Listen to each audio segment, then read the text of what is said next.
Bonjour tout le monde, j'espère que vous allez bien. Donc aujourd'hui, je vous retrouve avec un bon rhume et ma petite boisson chaude et réconfortante pour vous parler du Cold Winter Challenge 2024-2025. Cette année encore, le Cold Winter a été organisé par Bocanut Cup. Je vais pas vous mentir que même si j'aime beaucoup la thématique de cette année, je sais pas comment je me situe par rapport au challenge. On verra bien et j'espère fortement que ça va m'aider à lire cet hiver comme ça l'a pu le faire honnêtement pour l'année dernière. Bien évidemment, je vais vous laisser la vidéo d'annonce, d'explication qu'Elise a faite de l'édition de cette année dans la barre de description. Comme ça, si jamais vous voulez aller voir les informations complètes, vous allez pouvoir y aller. Je vais pas vous mentir, je vous nommerai pas vraiment les catégories, je vais juste vous nommer les menus. Je vais écrire les catégories à l'écran, mais j'ai pas envie de les massacrer. Je vais pas sortir mon suédois avec vous aujourd'hui. Vous allez comprendre plus tard pourquoi je dis ça. Le thème de cette année, c'est voyage en Scandinavie. Et j'aime vraiment bien ce thème. Je trouve que c'est tout doux. Mais surtout, c'est quelque chose qui est vraiment comme ouvert sur l'hiver de manière générale. Puis qui n'est pas nécessairement ultra axé comme Noël, comme ça avait pu être le cas l'année dernière avec la thématique. Donc j'aime ça que là ce soit un peu plus ouvert hiver de manière générale et pas que Noël. Et bien évidemment, ma petite obsession pour la Suède est bien comblée avec vous aujourd'hui. Et je vais pas vous mentir que ça va me donner la parfaite occasion d'aller un petit peu explorer la littérature scandinave, mais plus particulièrement la littérature suédoise. Voilà. À l'extérieur de ce qui est thriller policier, parce que je veux aller les découvrir ailleurs. Sans plus tarder, commençons à présenter cette pile à lire que j'ai concoctée. J'ai été étonnamment raisonnable cette année. Il y a d'autres options qui me viennent en tête, bien évidemment. C'est pas ce que je vais vous présenter aujourd'hui, c'est pas uniquement ça que je vais lire, je me connais. Vous me connaissez, je respecte jamais mes piles à lire. Donc à partir de là, oui, il y a des livres que j'ai hâte de lire et je vous le mentionne avec cette pile à lire, mais après, est-ce que je vais tous les lire? Probablement pas, ça serait bien étonnant. Ben, bien évidemment, tu sais, quand j'ai fait ma pile à lire, j'ai fait le choix de mettre un livre par catégorie, mais il y a énormément d'autres livres qui auraient pu rentrer. Il y a des livres qui s'interchangent, donc c'est très possible qu'il y ait des petites choses qui changent au courant des 2 prochains mois. Donc, à suivre. À suivre, c'est tout ce que j'ai à vous dire. Et bien évidemment, ben, j'ai tordu plusieurs mots-clés pour mettre des livres dans certaines catégories pour que j'aie un livre par catégorie parce qu'il y avait des catégories qui m'inspiraient énormément et d'autres absolument pas. Tout ce qui était plus cocooning, étrangement, cette année, j'ai eu beaucoup de misère à les remplir ces catégories-là. Donc, des fois, c'est un petit peu plus tordu, peut-être pas autant dans l'ambiance hivernale que ce que j'aurais voulu. En même temps, je suis pas vraiment une fille d'hiver. Ça aussi, vous devez commencer à le savoir. Donc, ça m'étonne pas énormément, mais l'important, c'est que ce soit des livres qui m'intéressent. Donc, je vous présente mes livres et vous allez avoir à l'écran dans quelle catégorie je le mets au départ dans cette pile à lire. On verra bien qu'est-ce que ça donne à la fin de l'hiver. Notre premier menu, c'est le menu thématique de cette année et il s'agit de voyage en Scandinavie. Donc, la première lecture que j'aimerais finir, c'est pour ce cas-ci, il s'agit de A Novel Love Story d'Ashley Poston. Donc, j'ai déjà lu les 2 précédents, Ashley Poston. Donc là, je me mets ce troisième que j'ai commencé, comme vous pouvez le voir, très légèrement en septembre et qui traîne depuis ce temps parce que j'ai été prise dans toutes mes autres lectures, parce que j'ai été prise dans l'université et pourtant, je l'aimais beaucoup ce livre. Mais voilà, c'est un livre physique, donc je dois le traîner. C'est un livre en anglais, donc je dois plus me concentrer. Bref, il y a plein d'excuses que je me donne pour pas le poursuivre, même si je l'adore jusqu'à maintenant. Et ben, je le mets dans cette pile à lire pour pouvoir me botter un peu les fesses et le finir. Le deuxième livre, c'est La mer sans étoiles d'Erin Morgenstern. Donc, celui-là, ça commence à faire quelques fois que vous le voyez dans des piles à lire, n'est-ce pas? Et il s'agit de la lecture marquante qu'Élise m'avait donnée à lire cette année en 2024 pour le défi personnel que je me donne. On va voir si ça va se faire, mais sinon, je me dis que 2025, ça va se faire. C'est un livre que j'ai beaucoup, beaucoup d'intérêt. J'ai vraiment hâte de le découvrir, ce livre-là. Mais j'avoue que sa longueur m'intimide un tout petit peu dans le peu de temps que je suis capable d'accorder à la lecture présentement. C'est pour ça que j'essaie d'aller chercher des trucs un petit peu plus rapides à lire généralement. Donc son nombre de pages m'intimide, on va pas se mentir, mais bon espoir quand même de pouvoir le lire minimalement pendant le challenge si c'est pas en 2024. Notre troisième livre, c'est Libérer la culotte de Geneviève Morin et Nathalie-Anne Roy, donc dirigé par ces deux femmes, mais il y a des textes de plusieurs autres personnes, bien évidemment, à l'intérieur. C'est un collectif de... Je sais pas trop comment le... Je sais pas trop comment l'interpréter. C'est un collectif de textes qui aborde la libération de la sexualité féminine. Je me suis achetée à ma fête avec mon cadeau de fête, qui était un chèque cadeau pour une librairie. Donc, c'est pour ça que je l'ai rentré dans la catégorie que vous voyez, là. C'est parce qu'il y a un mot-clé, c'est cadeau, puis je l'ai pris de même. J'étais comme, je vais prendre un cadeau de cette année. Et ça en faisait partie. Donc, c'est pour ça que vous vous retrouvez avec un genre ish essai féministe dans cette catégorie et dans un challenge de genre d'hiver. Ensuite, la prochaine lecture, une autre lecture que ça fait longtemps qu'elle traîne, une lecture que j'appréhende d'une certaine manière, mais qu'à la fois j'ai quand même très hâte de lire parce que j'aimais tellement cet univers-là. Et c'est Éveil à Kichike, la saignée des possibles de Louis-Carl Picasso. Oui, c'est le deuxième tome de Les Chroniques de Kichike. La Grande Débarque, si je me trompe pas de titre.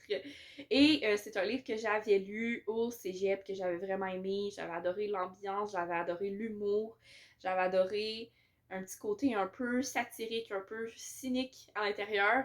Bref, j'ai vraiment hâte de retrouver les personnages, honnêtement. Mais j'avoue que je sais pas pourquoi, j'appréhende un peu de comme pas me autant retrouver les personnages, de pas autant apprécier que le premier tome.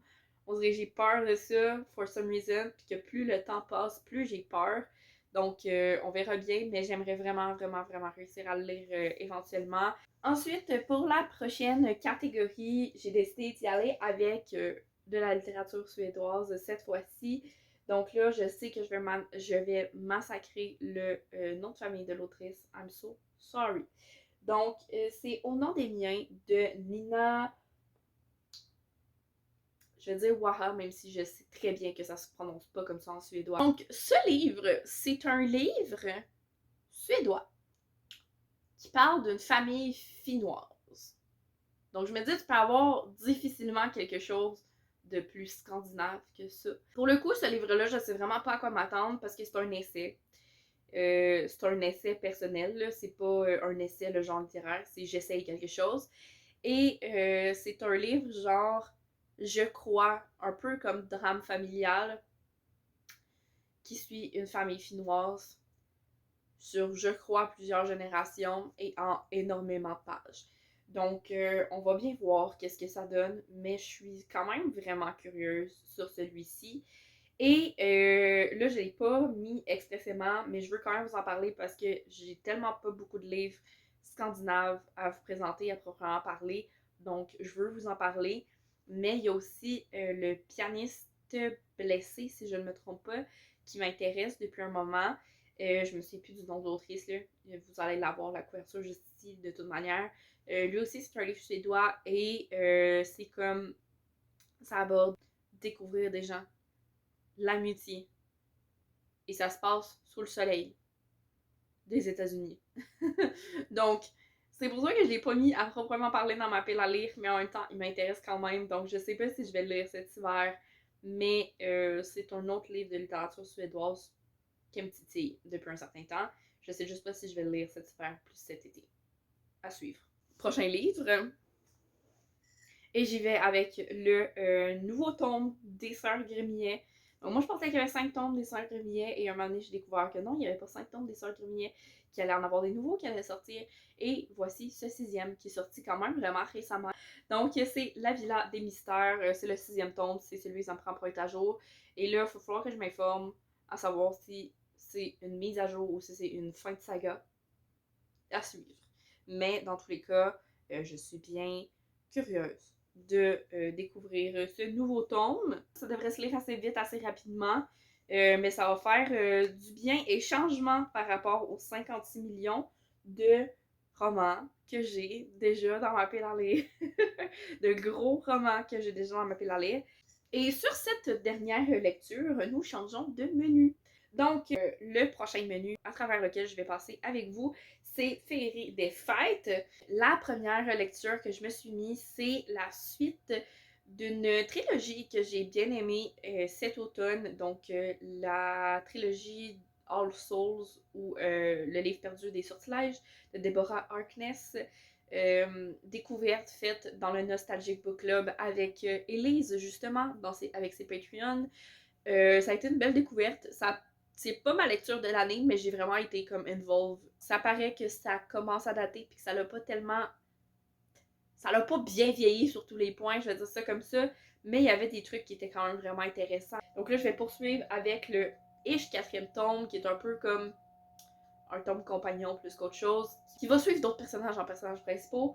Et c'est La Force du Temps. Donc, c'est tout simplement le tome sur Marcus et Phoebe. Donc, j'ai bien hâte de découvrir leur petite histoire. Honnêtement, j'avais un peu d'hésitation à savoir si j'allais le lire ou pas, celui-ci. Je me suis laissé le temps de décanter la trilogie de base, savoir si j'avais envie de poursuivre. Ensuite, prochain livre, mais là spécifiquement la catégorie c'est un livre qui brille, là, que ça prend. J'en ai pas énormément des livres qui brillent, où je les ai tous lus, donc j'ai été vers The Hunger Games. Ça paraît pas énormément, mais ça brille, ok? Je vous le dis, je vous jure, ça brille. Donc, pour la 56 millionième fois, je mets Hunger Games, que je n'ai toujours pas lu, dans cette pile à lire, et j'espère vraiment réussir à au moins lire un tome, au moins. Cet hiver, ça serait vraiment le fun d'entamer cette saga-là, qui est quand même assez culte dans l'univers général. Je vais pas vous mentir, j'ai un peu abandonné l'idée d'en faire un vlog, ce qui me rassure et ce qui me donne un peu envie de justement aller entamer. J'ai vraiment très envie de la découvrir, cette saga, en version livre, mais qui sait, peut-être que ça va se faire cet hiver. Prochaine catégorie, une petite romance de Noël. Ça va passer ou ça va casser, hein, cette année. Et la romance que je me suis prise, c'est le tome 3 des Shakespeare Sisters. Donc, La magie de l'hiver. Ça se passe dans le temps des fêtes, là, donc c'est pas spécifiquement à Noël, mais c'est comme le mois de décembre, janvier, là. Fait que ça fit pour la partie. Et l'année passée, les lectures spécifiquement de Noël, ça a tellement été un flop que j'ai rien tenté après mes premiers flops. Donc, on verra bien encore une fois, je le dis, mais qu'est-ce que ça donne cette année. Mais j'espère vraiment réussir à le lire. C'est quand même un bon livre et je lis de moins en moins de romances en français parce que, à moins qu'elles soient écrites dans cette langue-là à la base, quand c'est de la traduction, je décroche rapidement. Parce que malheureusement, il y a peu de qualité de traduction dans les genres comme la romance. C'est triste à dire, mais souvent c'est un peu bâclé, malheureusement. Fait que de moins en moins, je vais vers les romances en français de traduction. On va voir comment je me sens de lire ça, mais ça fait tellement longtemps qu'il traîne dans ma pile à lire que je me dis, faut bien que je lui donne une chance. Voilà. Dernier livre pour ce menu, ça va être Le plus petit sauveur du monde. Florent passe à l'action. Donc, Le plus petit sauveur du monde, c'est un album écrit par Samuel Larochelle. Et le premier tome vient vraiment aborder la naissance de l'éco-anxiété chez les enfants, plus précisément. Et là, le deuxième tome, il vient quand Florent, donc notre personnage principal, le petit garçon dans ce premier tome qui développe de l'éco-anxiété, eh bien, on va le suivre quand il est un petit peu plus au début de son adolescence, là, je pense, puis qu'il va commencer à vraiment poser des gestes pour l'environnement et vraiment comme faire des trucs, pouvoir agir, parce que là, en grandissant, il y a un petit peu plus de liberté pour user de ce pouvoir-là. Comme je vous disais, c'était la dernière lecture concernant ce menu-là, donc on passe au dernier menu pour cette année. Et ce dernier menu, c'est le classique froid polaire. Donc, on y va dans quelque chose qui est un petit peu plus très, très hivernal et très, très, très froid. Le premier livre, on y va avec un thriller. Et le dit thriller, ça va être La nuit de ta disparition de Victoria Charlton et Alexandre Soublière. Donc, j'avais mis le premier tome de ça ici dans la même catégorie l'année passée et je l'ai lu et je l'ai adoré. Donc là, j'espère fortement le lire et l'adorer. Je suis vraiment très très excitée. Ça, c'est pour le divertissement que je lis cette série et j'ai énormément de plaisir à le faire. Donc j'espère que ce deuxième tome va me procurer le même plaisir que le premier tome. Et j'ai bien hâte de le découvrir. Ensuite, prochaine lecture. L'effet boule de neige de Clara Hérault. Je vais pas vous mentir, j'ai eu de la misère à placer un livre dans cette catégorie-là parce que j'avais pas de livre dans ma pile à lire qui contenait un mot d'hiver. Puis j'étais juste comme, qu'est-ce que je vais bien pouvoir mettre? Puis là, j'étais partie pour une couverture qui contient clairement une thématique d'hiver. Mais là, finalement, j'ai trouvé l'effet boule de neige. Et ben, boule de neige, c'est vraiment très quelque chose d'hiver. Donc c'est là avec moi, puis je vais le lire, puis je vais le découvrir, puis je vais découvrir Clara Hérault par la même occasion parce que je n'ai toujours pas lu Nos plus belles années, qui est juste ici. Il est toujours pas lu, donc je vais commencer avec celui-là. La prochaine lecture, je vais y aller avec Le Tour du monde en 80 jours de Jules Verne. Pour le coup, ça, c'est une relecture, mais tu sais, quand ta première lecture date de ton secondaire 1, donc de quand j'avais genre 12 ans, on en est presque à une première lecture rendu là. Je le mets ici parce que ça fitait avec la catégorie dans laquelle je l'ai mis, mais aussi parce que ça va me permettre de me motiver un petit peu à avancer justement un vlog qui traîne de la patte depuis le mois de juin. Donc j'espère pouvoir poursuivre ce vlog-là. Le temps que ça me prend de filmer, ça n'a pas énormément d'importance, mais je veux qu'il puisse avancer parce que je veux pouvoir passer à autre chose. Donc, on va y aller avec ce livre-là qui entre dans ce vlog-là, mais aussi qui entre dans la catégorie. J'aime ça cocher plusieurs cases. Vous devez commencer à vous en rendre compte. Et finalement, le dernier livre que je me mets dans cette catégorie de froid polaire, eh bien, c'est Casse-Noisette et le roi des souris de Hoffman.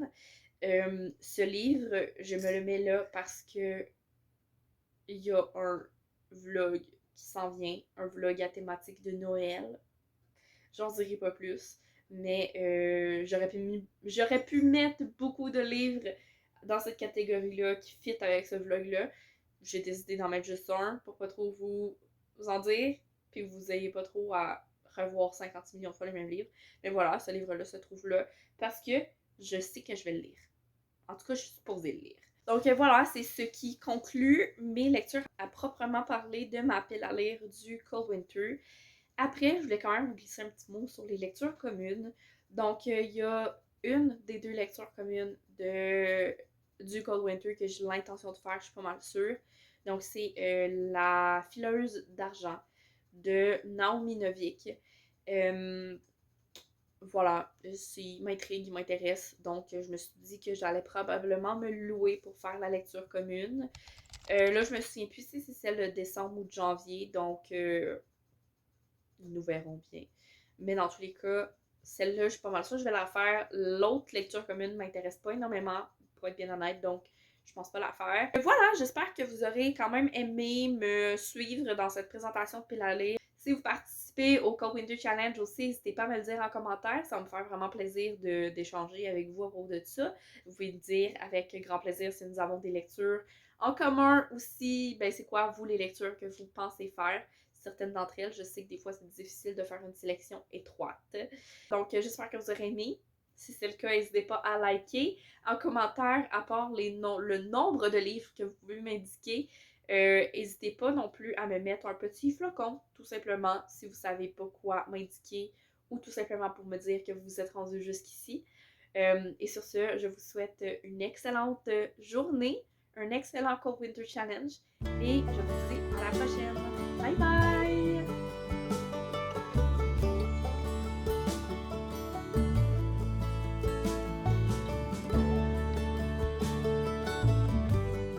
J'ose pas déplacer ma jambe, mais faudrait que je le fasse. Ok, 1, 2, 3. Oh my god. C'est super engourdi, je me sens plus la jambe.